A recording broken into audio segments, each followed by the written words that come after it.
Hello, everyone. Welcome to this first session of CogSci officially. This is going to be language production. I'm Papineau. I'll be your session chair as well as your first speaker. So without any further fanfare, we'll go ahead and get started. So I'll be talking today about Sally the Congressperson, the role of individual ideology in the processing and production of gender-neutral role nouns. And this is joint work with Rob Podesta and Judith Deegan. Okay, so I'll give a little bit of background about what I mean by gender ideology and its link to language and politics. And then we'll go through a processing study and a production study about gender neutral role nouns, and I'll explain what those are.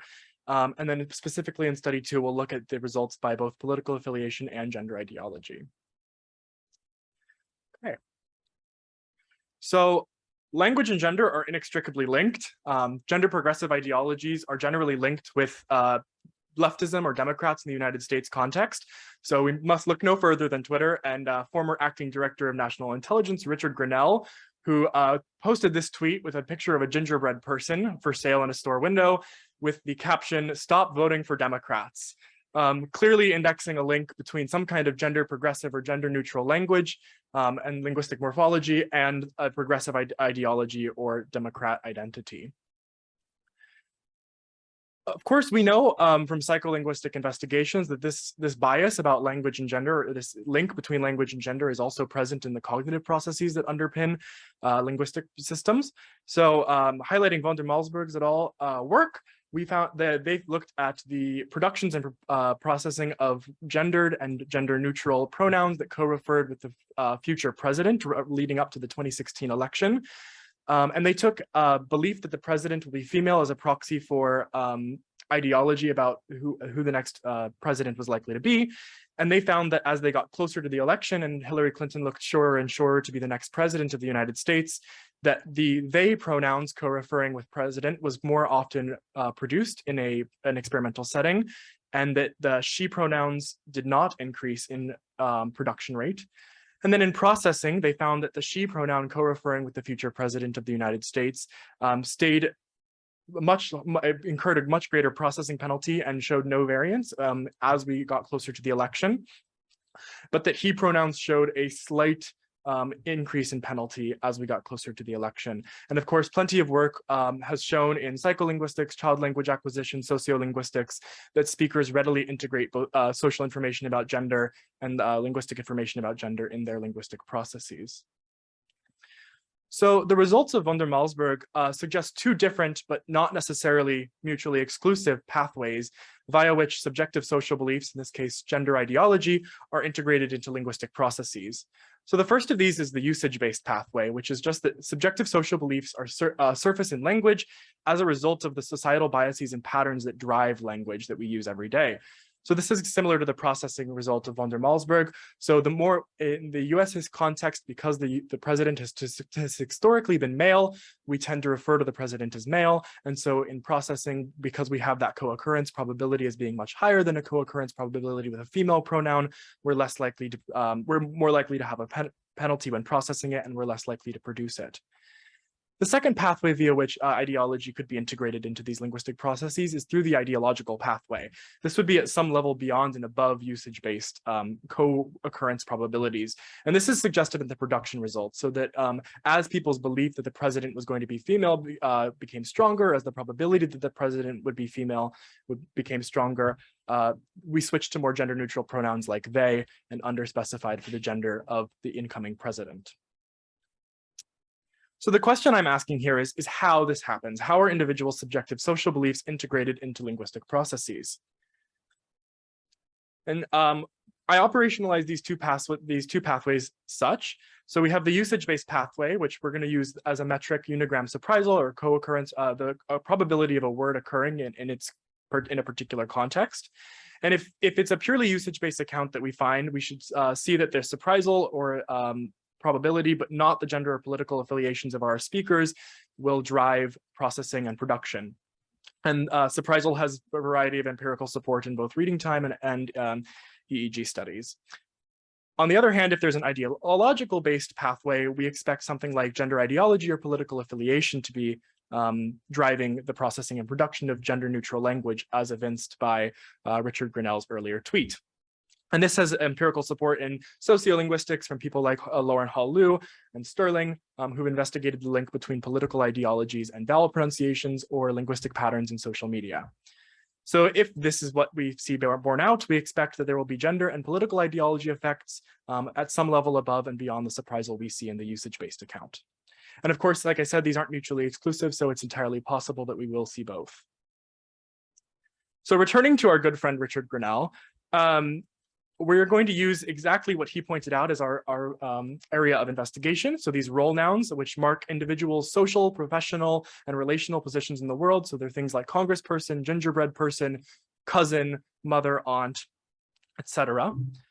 And English has a subset of these, which are morphologically but not grammatically marked for gender. So there's the binary distinctions, so things like actor and actress, which are marked through suffixation. And then there are these ternary compound forms, so you get congressperson, woman, or man.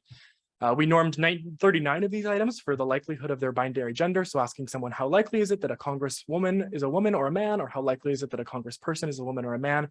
But I'm happy to talk more about it later in the Q&A. So turning first to processing. A little bit about our methods. So we recruited through online on Prolific, about 300 participants. We specifically recruited for both Democrats and Republicans, given previous work that political ideology drives linguistic processes. It was a self-paced reading task, and we take as our linking function, our linking hypothesis that reading time is proportional to the processing difficulty of a particular word in the utterance. And then we gave all of our participants a post-experimental gender ideology questionnaire developed by Baber and Tucker in 2006 called the Social Roles Questionnaire, which I'll talk a little bit about in a minute, but I'm also happy to discuss more in the Q&A. And then finally, we gave them a demographic questionnaire, standard questions about gender, age, and political alignment, etc. So if we factor the neutral, congruent, and incongruent for these ternary items against male and female, we get 6 possible combinations. So a female neutral pairing would be something like Sally is a congressperson, male neutral David is a congressperson, Sally is a congresswoman for congruent, etc. However, we only actually tested 4 of these, the neutral and congruent forms for male and female, not the incongruent David is a congresswoman or Sally is a congressman, simply for fear that in a processing task, it would bring too much attention to the question under investigation. So the experiments look something like this. You would get a self-paced reading task that looks something like Sally is a congresswoman or person from a state in the US, and then some activity. Participants proceeded through this as a standard self-paced reading task. Elizabeth, blah, blah, blah, is a layperson from Kansas. She likes swimming. And then we would get some kind of attention check about either the activity that the participant enjoyed or the state from which they hailed. And that was our exclusion criteria. If participants failed 85% of those questions, we excluded them, which was 19. And then we gave them a social roles questionnaire, which is 14 questions which are designed to ascertain an individual's gender ideology on a 0 to 100 scale, 2 subscales for transcendence and linking. Some examples of the questions here. So we should stop thinking about whether people are male or female and focus on other characteristics. And then something like some types of work are just not appropriate for women. And again, happy to discuss this more in the Q&A. So first, we just want to make sure that our participants were actually attending to gender in this self-paced reading task, given that the attention check questions, for example, didn't draw explicit mention to it. So the only item that we normed significantly in the direction of women was flight attendant, which is very stereotypically associated as a female occupation. And we do see here, this is residualized mean reading time after controlling for orthographic length, that the female reference of Sally as a flight attendant is read considerably quicker than David is a flight attendant. So this is just a nice confirmation that our participants were in fact cognizant or processing the gender of the reference cued simply by the name. So after accounting for lexical and participant level effects, we found no significant effect of either gender ideology or political party on the processing. This is not too dissimilar to von der Malsburg's findings and is not particularly surprising, I suppose. But you can just see here the critical region of the 3 political parties or 3 political alignments that we operationalized. We did, however, find that a significant 2-way interaction between word surprisal, here unigram word surprisal based on corpus of contemporary American English word frequencies, and participant age, so that older participants showed a strong effect of surprisal in the expected direction, the more infrequent a term, the longer the processing time. And whereas younger participants showed no such surprisal effect. So regardless of frequency in COCA, younger participants showed very little surprisal effects and no difference between infrequent and frequent words in our database. So we found no evidence that this modulates processing. And it supports this usage-based integration, and that the language itself is a site for bias perpetuation. We did find these age-mediated effects, and so maybe our surprisal values just simply aren't accurate for younger Americans, and we know that younger Americans are consuming less mainstream media, the kind of media that COCA is based on. Okay, turning to production, in the sake of time. So same methods. It was a forced choice task, which of course has always lower ecological validity, but because of the low frequency of some of these items like Congressperson, it was necessary to elicit these kinds of responses. And then the same ideology questionnaire and demographics. The experimental design looks something like this. So you get Joshua or some name is a blank from a state. These were all randomized within and between participants. And then you would be forced to choose the correct response. Note here that we did give them all three options, even the incongruent one, but overall participants chose not to go with incongruent forms, although there's an asterisk there. So you're welcome to ask me about it in the Q&A. And then we had semantic and grammatical choice fillers, the grammatical fillers, which served as attention checks. So based on, we're looking here at the proportion of neutral responses by political affiliation. So we did find that Democrats, it kind of expectedly, based on the aforementioned tweets and work, that Democrats produced significantly more gender neutral role nouns than did Republicans by about 10%. What's interesting, though, is that when we factor this down by the ideology in each political party, we find that Democrats on the progressive side of the Democratic Party produce significantly more gender-neutral nouns than their conservative counterparts within their same political party. And similarly, the Republican or conservative Democrats perform much like their Republican counterparts at just under 45% gender-neutral role nouns. So this is evidence that both ideology and usage are modulating the production here. So we have ideology entering the linguistic system at a level above and beyond surprisal. And this is, at least in the production task, it's fractally recursive. So essentially meaning that there's one axis of differentiation, in this case, the gender neutral morphology, along which people can differentiate themselves, Democrats from Republicans. But then within the Democratic Party, we see the same differentiation along the same axis between gender progressive Democrats and gender conservative Democrats. So this is very similar if you've ever seen the vegetable, which is famous for having this fractal recursivity. So there's a nice illustration of it. You can see it has the same structure within each of its little pods. So this also suggests that gender neutral morphology is some kind of semiotic resource which individuals can draw on to index social progressive identity. So what does this all mean? So we found no evidence of gender ideology or political effects on the processing of these nouns, but we did find an interaction with age, so surprisal and age, suggesting that our surprisal values might not be accurate for our younger speakers. And that maybe warrants further investigation. In production, however, we did find that Democrats are more likely than their conservative political counterparts to select these gender-neutral role nouns when they co-referred with gendered names.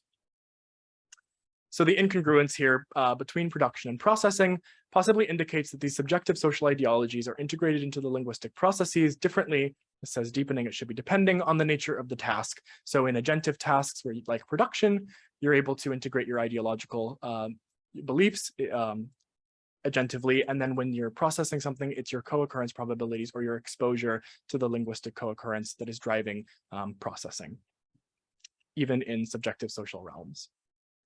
Okay, I'm going to stop there. Thank you very much.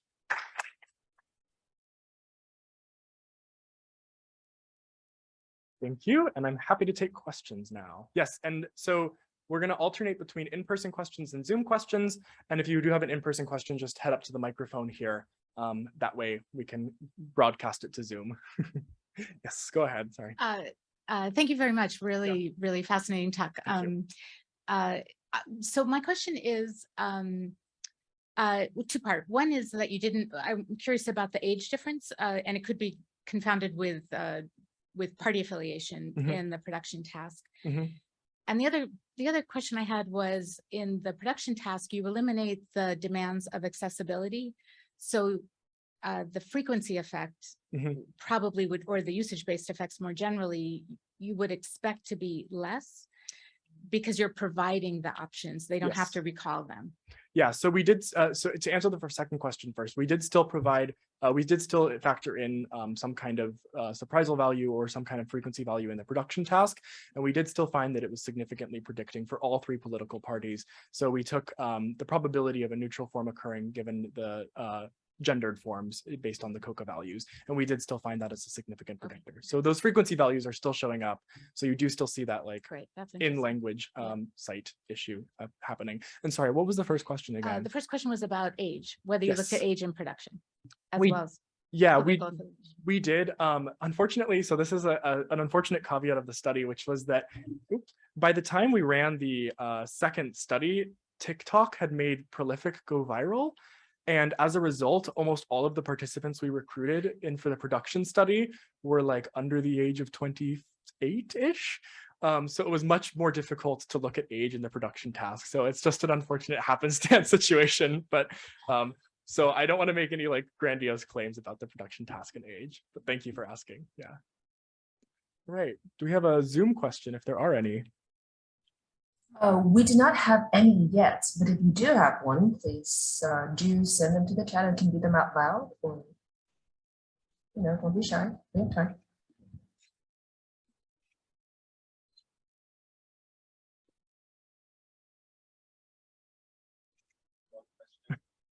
Yeah. Oh, Hi, so in terms of the production task, Mhm. what would you predict is the reason that subjects aren't completely congruent to one strategy of like choosing a gender neutral term versus choosing a gendered term? like what is the driving strategy of? Yeah, like why is it only like 45% as opposed to like a 0 or a 100? Yeah, I think it's a great question. I think part of it is that is probably showing some variability. So there's, I mean, even within the progressive wing of the Democratic Party, for example, you do see that people have differing ideologies on, for example, whether we should be like highlighting gender for, especially in the case of like women and non-binary folks who are making political achievements or making achievements in areas that are outside their traditional gender domain. And so we did get a little bit of that in the qualitative feedback. Like I selected policewoman because I think it's important that women can be police too. So there's some of that like competing ideological stuff happening in the production task. Other than that, I think it's probably, the standard effects we see that as the task goes on, we saw slightly higher rates of neutral nouns being selected. And so there's something of a trial effect as well. But other than that, I think it's largely indexical and probably item dependent too. So this is factoring out a lot of the item effects, but we did see a handful. So like flight attendant, for example, saw many more neutral selections than other items did. So this is just kind of a high level picture, but I would refer you to the paper and the supplementary materials as well, which include a lot more like by item analysis if you're curious about that. Thank you. Thank you. Still no Zoom questions? Okay, no, I wanted to ask specifically, I guess that was the asterisk you pointed out at one point, that I suspect, I mean, I'm not so familiar with the situation in English, but I know in French, some conservatives insist on using male marked form even to refer to women. Yeah. And so I suspect that you might have seen that in the production as well. So Yes. I wanted to ask you about that. So I got here, I have it here. So this, oh wait, I'm not sharing. Can we flip back to slides, please? Thank you. So this is the full picture, including nonpartisans and the incongruent responses. So on the left here, you see the female names. So this is like Sally as a blank. And we do see that there is a like not insignificant number of blue responses or male responses. So Sally is a congressman. There is this incongruity here where you don't see that in the male with the male names. You don't get David as a congresswoman, but you do get it in the female forms. There's a variety of reasons for this. Some people insist that, like, of course, like using the masculine default is the appropriate answer. But other things like wanting to not highlight like gender differences, and so just using the masculine form. Historically, most of these masculine forms were the dominant form, so it's also possible that it's a frequency effect, simply given that historically Congress people have been congressmen. But we do see, and particularly in the progressive Republicans, which I don't have a good answer for. But yeah, it is there. It is. Yes, it is, but it's there. And it's so, yeah, we do see the effect. Thank you. Any Zoom questions, Phoebe? I still do not see a Zoom question. Yeah, but I think we are also at time. Yeah, for we're out the of time next- now. So I think we'll transition to our next speaker. All right. Thank you very much. All right. And we are going to turn over to Brandon Walden, who is going to be talking about redundant modification in CTSL.